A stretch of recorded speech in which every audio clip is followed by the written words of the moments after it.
20 साल बाद एक माँ अपनी बेटी को ढूंढने के लिए हॉस्पिटल के अंदर आती है और वो भी सरकारी अस्पताल होता है। वो पूछताछ करती है, इधर उधर ढूंढती है, लेकिन उस हॉस्पिटल में एक महिला होती है जो वहां की कर्मचारी होती है। जैसे ही ये माँ उसकी नजरों में आती है तो वो महिला वहां पर तुरंत पुलिस बुला लेती है। अब उस महिला को अपनी बेटी तो नहीं मिलती है, लेकिन वहां पर बहुत सारे सवालों के जवाब देने पड़ जाते हैं और वो महिला शर्मिंदगी की वजह से अपनी नजरों को नीचे करके खड़ी हुई रहती है दोस्तों। और जो कर्मचारी है हॉस्पिटल की, उसने वहां पर पुलिस बुला ली थी। क्या अब इस माँ को इंसाफ मिलेगा या इसके ऊपर सजा होगी? क्या ये सजा की हकदार है? ये मैं आप लोगों पर छोड़ती हूँ, क्योंकि कहानी बहुत दुख भरी है और ऐसा कोई माँ कैसे कर सकती है, ये सवाल हमेशा खड़ा रहता है हर किसी के दिमाग में, और हमारे दिमाग में भी है कि कोई माँ ऐसा कैसे कर सकती है। दोस्तों, कलयुग है, आज कुछ भी हो सकता है। तो चलिए, बिना देरी करते हुए, आपका टाइम बिल्कुल भी नहीं लेंगे, थोड़ी सी देर में कहानी को बता देंगे। कहानी की शुरुआत होती है गुजरात के बड़ोदरा से। गुजरात के बड़ोदरा में रात के करीबन 1:30 से 2 का टाइम हो रहा था और दोस्तों, एक सरकारी अस्पताल की बात होती है जहां पर रात को ड्यूटी पर थी सीमा नाम की एक महिला, जो वहां पर कर्मचारी थी। वो डॉक्टर नहीं थी, वो केवल उस एरिया में काम किया करती जहां पर बच्चे पैदा हुआ करते, उन कमरों की साफ सफाई किया करती और वहां का बहुत ध्यान रखा करती। ये जो सीमा होती है, देखते देखते बहुत सारी चीजें सीख जाती है और इसे काफी सारी बातों का अनुभव हो जाता है।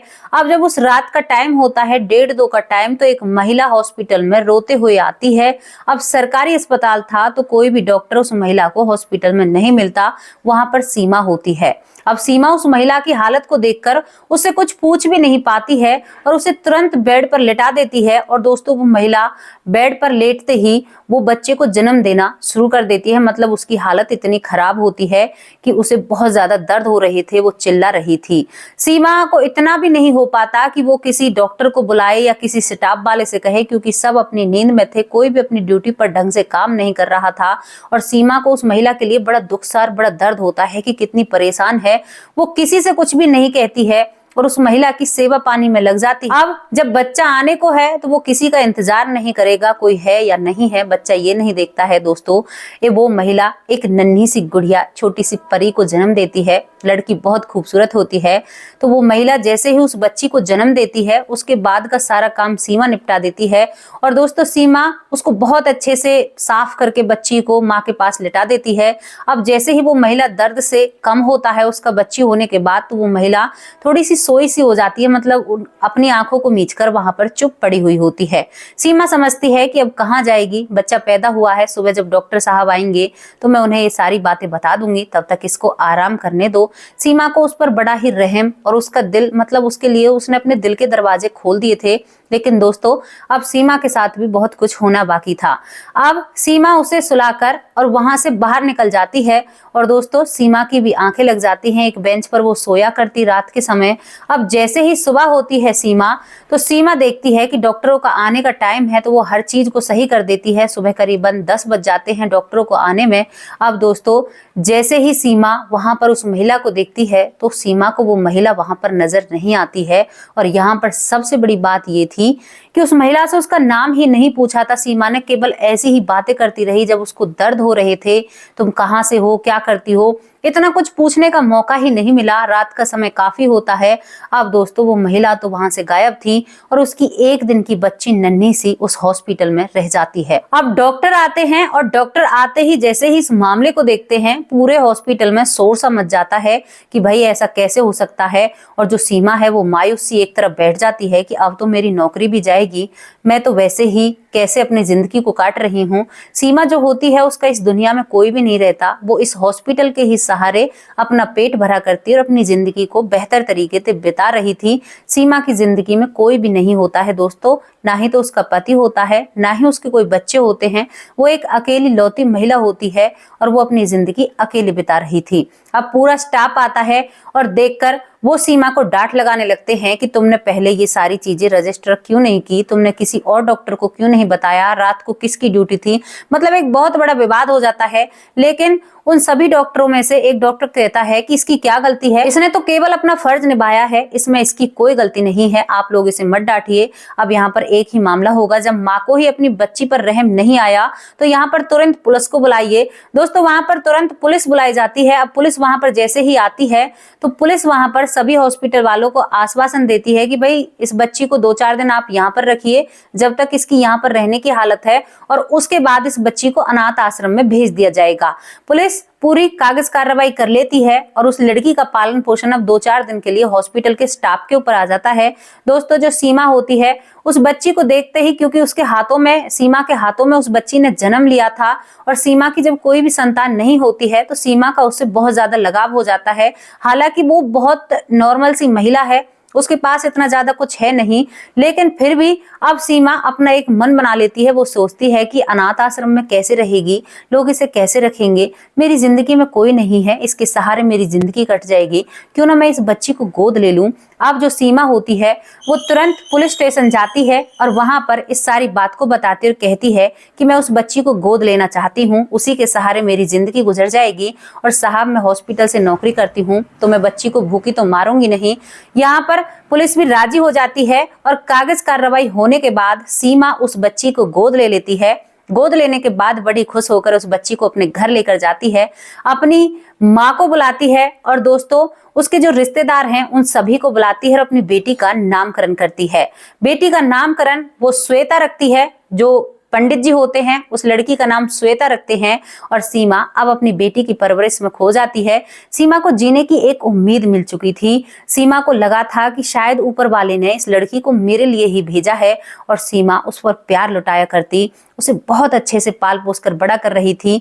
धीरे धीरे श्वेता बड़ी हो जाती है और दोस्तों श्वेता अब स्कूल जाने लगती है। सीमा नौकरी भी किया करती, बेटी को भी संभाला करती, और जब जो स्टाफ कहा करता कि तुम्हारी बेटी कैसी है तो भाग के सीमा एकदम से चहक कर बताया करती कि मेरी बेटी अब तुतलाते हुए बोलती है, मेरी बेटी इतनी शैतान है। कभी कभी सीमा श्वेता को हॉस्पिटल में भी ले आया करती, और दोस्तों इसी तरह सीमा की जिंदगी कट रही थी। सीमा बहुत खुश रहा करती, पूरा स्टाफ कहता कि सीमा को तो जीने की एक नई चाह मिल चुकी है, ये तो बहुत खुश रहती है। इसी तरह वक्त निकलता है। श्वेता जो होती है दोस्तों बचपन से ही वो लड़की डांस को बहुत पसंद करती है। अब ये अलग एक कहानी सी चलती है। अब श्वेता डांस को पसंद करती है तो सीमा भी इतना जिंदा दिल महिला थी, अपनी बेटी का सपोर्ट करती है और उसे डांस ही सिखाती है। दोस्तों उसकी डांस क्लास लगाती है और अपनी बेटी पर पूरा ध्यान देती है। श्वेता दिन पर दिन बड़ी हो रही थी और वो बचपन से ही डांस कंपटीशन में भाग लेती है और वो हमेशा विनर आया करती। दोस्तों श्वेता कई डांस कंपटीशनों को जीतती है, कई ट्रॉफी अपनी माँ के हाथों में लाकर रखती है, साथ साथ में वो पढ़ाई भी करती है। अब श्वेता 18 साल की हो जाती है। 18 से जैसे ही श्वेता 19वें साल में चलती है तो जो श्वेता की माँ सीमा होती है अपनी बेटी के लिए एक डांस क्लास खुलवा देती है, जहां पर वो बच्चों को डांस सिखाया करती। अच्छे खासे पैसे श्वेता वहां से कमाया करती। जब वो पहली कमाई अपनी माँ की गोद में रखती है, कहती है कि माँ अब मैं अच्छा खासा कमाने लग चुकी हूँ, एक तरफ मेरी पढ़ाई चलेगी और एक तरफ जो मेरी डांस क्लास है, क्योंकि मुझे बहुत सारी ट्रॉफी मिली हैं तो लोग मेरे पास बहुत अपने बच्चों को डांस सीखने के लिए भेज रहे हैं, तो अब हमारे पास किसी भी चीज की कोई कमी नहीं है, अब आप नौकरी मत जाया कीजिए, आप घर पर रहिए। तो यहाँ पर जो सीमा होती है वो कहती है कि मेरी प्यारी बेटी मैं घर पर क्या करूंगी, मेरा बिल्कुल भी मन नहीं लगेगा। तू छोटी थी तब तो इस बात को मान सकती थी कि तुम्हें खिला लिया करूं, लेकिन मुझे नौकरी तो करनी पड़ेगी, मेरा घर पे मन नहीं लगेगा, उधर तू कर, शाम को दोनों माँ बेटी मिलकर बहुत अच्छे से रहेंगे। इसी तरह 2 साल निकल जाते हैं। जो श्वेता होती है वो 20 साल की हो जाती है। अब दोस्तों यहाँ पर सीमा एक दिन हॉस्पिटल में काम कर रही थी, श्वेता अपनी जिंदगी अपने हिसाब से जी रही थी। दोनों माँ बेटी बहुत जिंदा दिल, बहुत खुश, और सीमा ने उस लड़की की बहुत अच्छे से परवरिश की थी। उस लड़की को देखकर सब यही कहा करते कि बिल्कुल लक्ष्मी की सूरत है और बहुत अच्छी बच्ची है। इसके बाद वो जब हॉस्पिटल में काम कर रही थी तभी वहां पर एक महिला आती है और काउंटर पे कुछ पूछताछ कर रही थी। सीमा जब उस महिला को देखती है तो उस महिला को 20 साल बाद भी सीमा पहचान लेती है। वो किसी चीज की खबर ले रही थी। इतने में ही जो सीमा होती है पुलिस स्टेशन फोन कर देती है और वहां पर पुलिस को बुला लेती है और वहां पर जाकर उस महिला को पकड़ लेती है। कहती है कि तू कैसी माँ है, अपनी बेटी को छोड़कर चली गई और आज तू 20 साल बाद यहाँ पर आई है और क्यों आई है।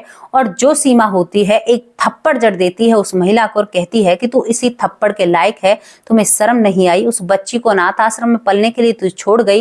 दोस्तों वो महिला जोर जोर से रोने लगती है और यहाँ पर वो बहुत ही ज्यादा भावुक हो जाती है। अब तक तो पुलिस नहीं आई थी। इसके बाद सीमा कहती है कि ऐसी क्या मजबूरी आन पड़ी थी जो तुमने अपनी 1 दिन की बच्ची को, जिसका नाल भी ढंग से पका नहीं था, उसे तू हॉस्पिटल में ऐसे लावारिसों की तरह छोड़ गई, तुम्हें शर्म नहीं आई। तो वो रोते रोते कहती है कि और मैं क्या करूं, मेरे आगे और क्या विकल्प था।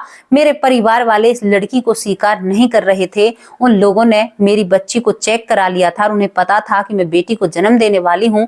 वो लोग तो कुछ और ही सोच रहे थे। तभी मैं अपनी बच्ची को इस वजह से यहाँ पर छोड़कर गई थी कि कम से कम मेरा घर तो बच जाएगा। मेरे पति ने कह दिया था, क्योंकि मेरे पास पहले ही 3 बेटियां हैं और मेरे पति ने साफ साफ कह दिया था कि अगर चौथी बेटी होगी तो तुम्हें अपने मायके में रहना होगा, मैं तुम्हारे साथ बिल्कुल भी नहीं रहूंगा। मेरा घर भी बस जाता, इसी वजह से मैं उस बच्ची को यहाँ पर छोड़ गई। तो दोस्तों सीमा कहती है, गिरी तू कितनी निर्दयी है, तुम्हें शर्म नहीं आई? तुमने अपना घर देखा, अपनी बच्ची को नहीं देखा, वो तो नन्ही सी जान थी। अरे तुमने समाज में क्या रखा है? समाज के लोग क्या समझेंगे इस बात से कि एक माँ इतनी निर्दयी हो गई कि अपनी बेटी को ऐसे छोड़ गई। तो माँ नाम पर, माँ शब्द पर कलंक है। तुम माँ कहलाने के लायक नहीं हो। उन 3 बेटियों को भी छोड़ दो, तुम उनकी परवरिश करने के भी लायक नहीं हो। यहाँ पर वो महिला कहती है कि वो तीनों तो शादीशुदा हो चुकी हैं, वो तो अपने घर परिवार की हैं, बहुत अच्छे उनके घर परिवार हैं। तो यहाँ पर सीमा कहती है कि क्या इसका परिवार हो जाता तो तुझे बुरा लग जाता? तो वो महिला दीवार में सर मारती और कहती है कि मेरी बात को समझने की कोशिश कर। उस वक्त हालात ऐसे थे कि मेरे पास और भी कोई विकल्प नहीं था। तुम्हें क्या पता मेरे दिल का दर्द। मेरे पति ने मुझसे कह दिया था कि मैं दूसरी शादी करूंगा जो मुझे लड़का करके देगी। मुझे तेरा कुछ भी नहीं करना, मैं तुम्हें छोड़ सकता हूँ। हमारे देश में कानून है, अगर मेरा किसी के साथ रहने का मन नहीं है तो वो मुझसे अलग रह सकती है।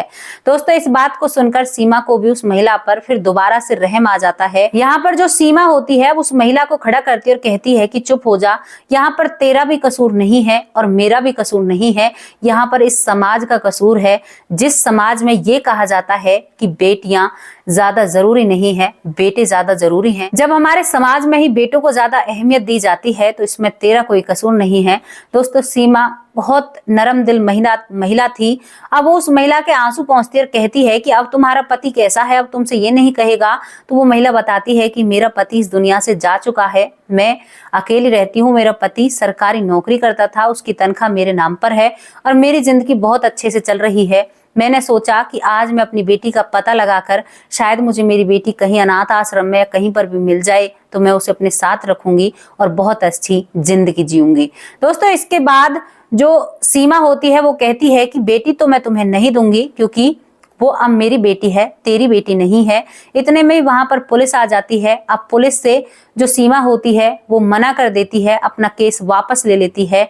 और दोस्तों यहाँ पर उस महिला को सीमा माफ कर देती है और सीमा अपनी बेटी श्वेता को उस महिला से मिला देती है और कहती है कि बेटी ये तेरी असली माँ है, इसने तुम्हें जन्म दिया है, मैंने तो तुम्हें केवल पाल पोस कर बड़ा किया है। श्वेता उस माँ की तरफ देखती भी नहीं है और अपनी सीमा माँ के गले लग जाती है और कहती है कि माँ मेरी आप ही माँ हो और जब तक मैं मरूंगी ये जमाना ये कहेगा कि श्वेता की माँ सीमा है। मैं इनको जानती भी नहीं हूँ।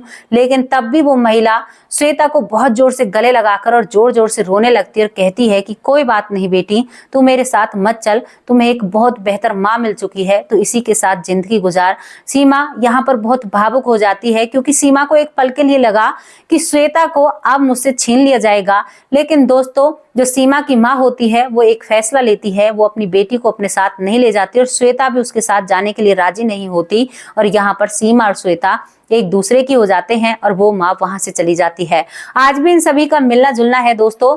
जो श्वेता की जन्म देने वाली माँ है वो श्वेता की शादी में भी आई थी, लेकिन सीमा ने अपनी बेटी को बहुत ही काबिल बना दिया है। उनको बहुत लोग जानते हैं, शहर में उनका नाम है और बहुत अच्छी वो जिंदगी बिता रही हैं और बहुत अच्छे लड़के से श्वेता की शादी होती है। ये वो कहानी थी कि विधाता ने जिसके जीवन में जो कुछ लिखा है ना, उसे कोई नहीं पलट सकता, चाहे कुछ भी हो जाए। श्वेता की जिंदगी में यही सब कुछ लिखा था, एक अच्छा जीवन मिलना उसे लिखा था। तो दोस्तों, उसकी माँ भी उस चीज को पलट नहीं पाई। वो माँ अभागन अपनी बेटी को छोड़ देती है, लेकिन किसी दबाव के कारण अब यहाँ पर सीमा उसके पति पर भी केस नहीं कर सकती थी, जो श्वेता के पापा होते हैं, क्योंकि वो भी इस दुनिया से जा चुके थे। दोस्तों, अब उसकी माँ तो निर्दोषी ही है ही, क्योंकि उसकी मजबूरियां रही थी। तो कैसी लगी आप लोगों को स्टोरी? आप अपनी राय कमेंट बॉक्स में रख सकते हैं। श्वेता की जो जन्म देने वाली माँ है, उसके बारे में भी आप अपनी राय रख सकते हैं। दोस्तों, ये कहानी सत्यता पर आधारित है और आजकल तो बहुत बुरा हाल है। पोलोथीनों में बच्चों को रख के डस्टबिन में लोग डाल रहे हैं। आज एक वीडियो मैंने देखी थी फेसबुक पे। दोस्तों, पन्नी के अंदर बच्चा कुछ सांसें गिन रहा था अपनी, और वो लड़का होता है, उसे डस्टबिन में, जो बड़ी डस्टबिन होती है सरकारी, उसमें डाल दिया गया था। एक व्यक्ति ने निकाला, हॉस्पिटल पहुंचा दिया। तो भाई, ये समाज बहुत गलत दिशा में जा रहा है। हमारे लोग बहुत गलत दिशा में जा रहे हैं। ऐसा नहीं करना चाहिए। उन छोटी सी जानों का क्या दोष होता है? क्या उनका पाप और अपराध जो उनके साथ ऐसा होता है? बिल्कुल भी ऐसा मत कीजिए। हम बहुत गुजारिश कर रहे हैं लोगों से कि अपने बच्चों के साथ ऐसा मत कीजिए। कोई भी मजबूरी, कोई भी परेशानी, जब आपका पेट भर सकता है तो उसे एक नन्ही सी जान का भी पेट भर सकता है। उसे कोई नहीं रोक सकता।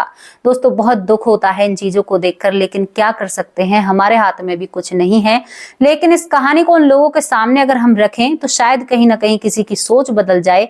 ऐसा कभी भी किसी को कुछ नहीं करना चाहिए। दोस्तों, हर किसी की किस्मत श्वेता जैसी नहीं होती है जिसे एक अच्छा जीवन मिल जाए।